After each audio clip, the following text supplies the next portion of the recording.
Today's askreddit question is: what is your childhood memory that you thought was normal but realized it was traumatic later in your life? Be sure to like and subscribe for a new video every day. Let's begin. My father and I had a game when I was a child. Help Daddy remember what hospital he went to last. My father was mentally ill, and would hurt himself purposely to get more anxiety, antipsychotic and pain drugs. There were 5 hospitals within a 2-hour drive of us, and in those days, early 90s late 80s, there were no computer systems to track him like there is now. He would literally break his own fingers, burn himself with oil, anything to get what he needed. And it was my job to help him remember, so he wouldn't get caught. After he took his life when I was 12, I had a lot of feelings and scary memories to deal with.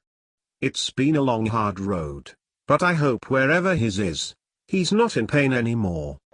As a kid, I used to brag about being able to sleep for over 24 hours straight to friends or teachers or really whoever would listen.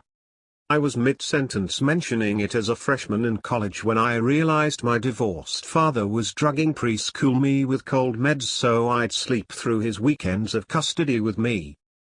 It really screwed up my sense of reality for a while. One time my dad threw a temper tantrum and threw a plate full of food at the ceiling because my mum hadn't gotten the right sauce.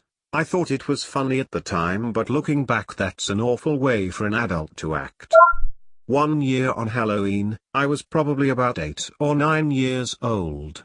My mum didn't let my sister and me go outside to do some trick-or-treat in the neighborhood but bought us a new Barbie movie and lots of sweets instead. Also, we were allowed to stay up as late as we wanted to.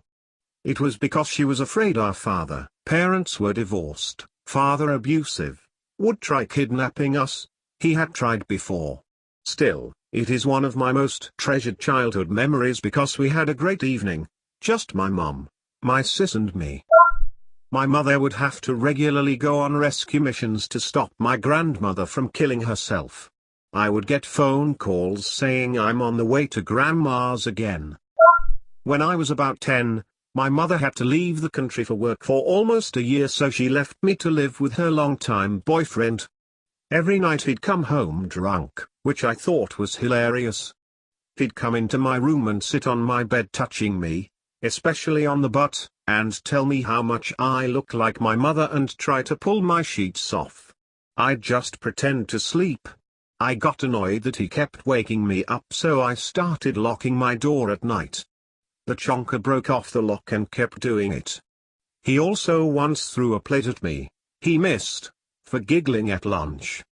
I never thought of telling my mum about this because I thought it was normal.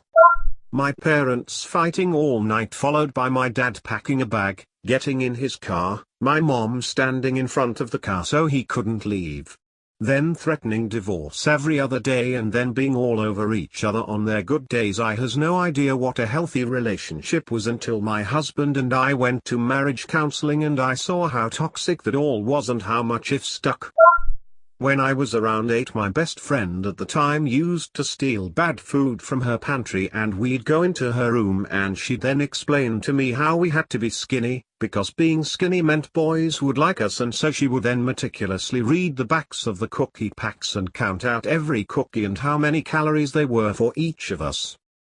She also was obsessed with shaving all her body and would try and pressure me into shaving my legs and arms. Once again, boys liked it when you were hairless. I never really grasped how bizarre it was for 8-year-olds to count calories and be hairless for boys. Years later, my primary school had a national scandal where 10-12-year-olds were sexually abusing each other on the mat during class, at lunchtime and any opportunity they had. I can remember lots of peer pressure for kids to finger each other and make out because that meant you were cool and liked by the hot boys. I was very fortunate to not be involved, and looking back it honestly so messed up. Don't know if any of it was related, but just from 7-12 it was quite gross. I thought that whenever a kid got home late it was normal for them to be locked outside for the night.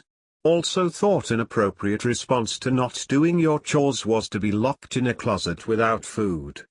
My younger siblings never got this treatment. I just thought I was an extra awful child. Went to pick up my uncle at a crack house when I was like 11. People sprawled out everywhere. Some lady was on the couch sleeping naked. Me and my cousins were just snickering 'cause we got to see boobies. My dad going to the bar every night and only got to see him when he was drunk or not at all. Always had a plate of dinner saved for him. He would usually scream at my sisters and mother if he did get home early enough.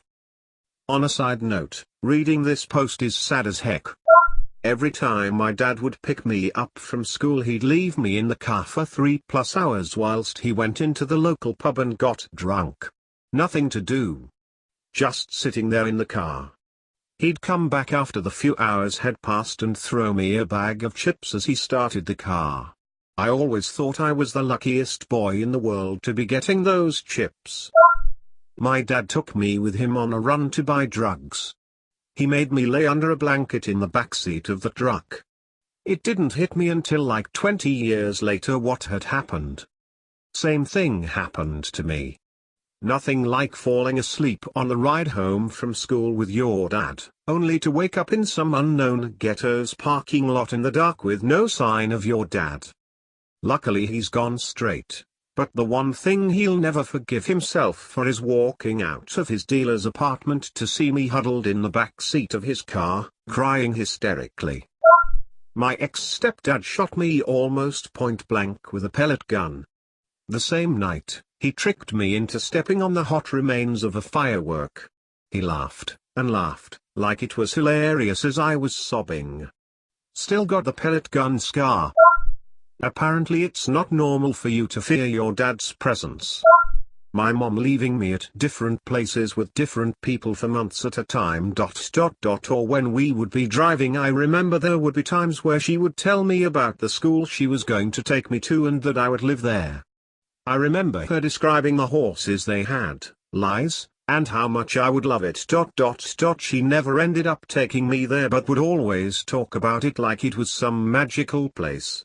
Found out from my uncle years later it was an orphanage. Only reason she didn't end up taking me is because he threatened to kill her if she did. My stepdad would frequently play fight me and my sister when my mum wasn't home, but his play fighting was actual abuse. Most of the abuse was punching and stuff, but the worst one I remember was him tying me to a chair with a butt-ton of duct tape and tying my mouth and just leaving me there for over an hour. Many things, but a few examples. Fathers don't teach their 10-year-old daughters French kissing. That they had to renovate the floors because they couldn't get our blood out. That social services took my brother out but didn't even ask about me. Never calling our parents mum and dad, but by their first names. Getting sedatives when we were crying too loud or had nightmares.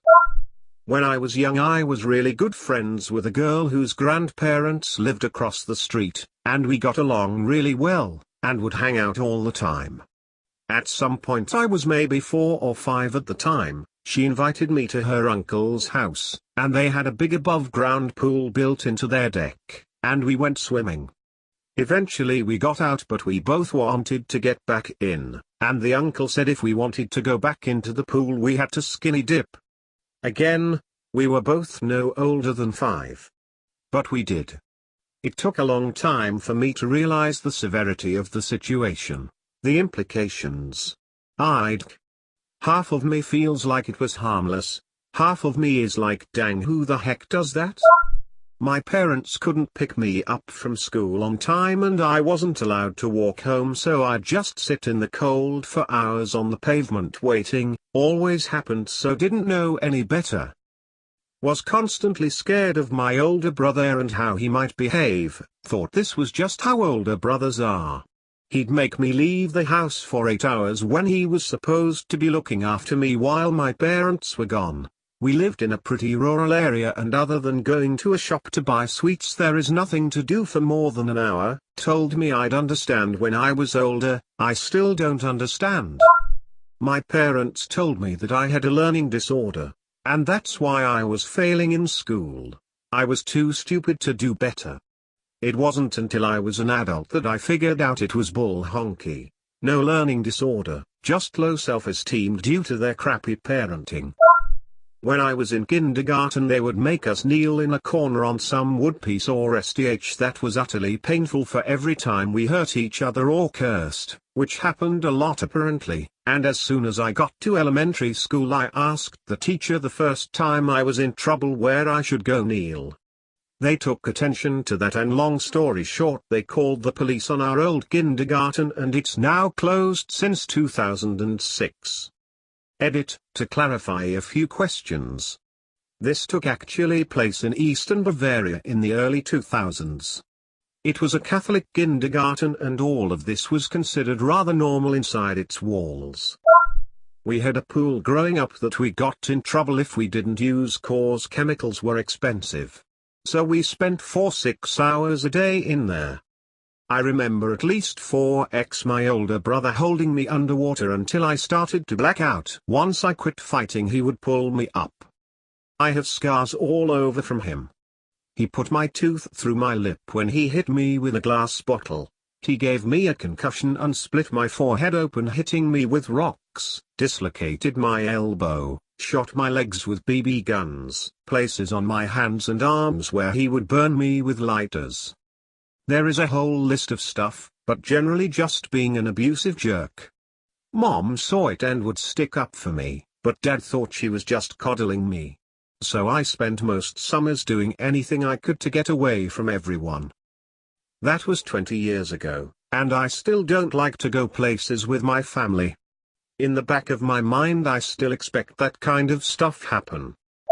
My older sister used to play our Disney read-along tapes to my younger brother and I. Whilst guiding us through the words in the books, she taught us to read this way. I didn't realize till years later that she was using the tapes to cover the sound of our parents fighting downstairs. It saddens me that she never got to have a childhood. Do you have any memories you thought were normal, but now realize are traumatic?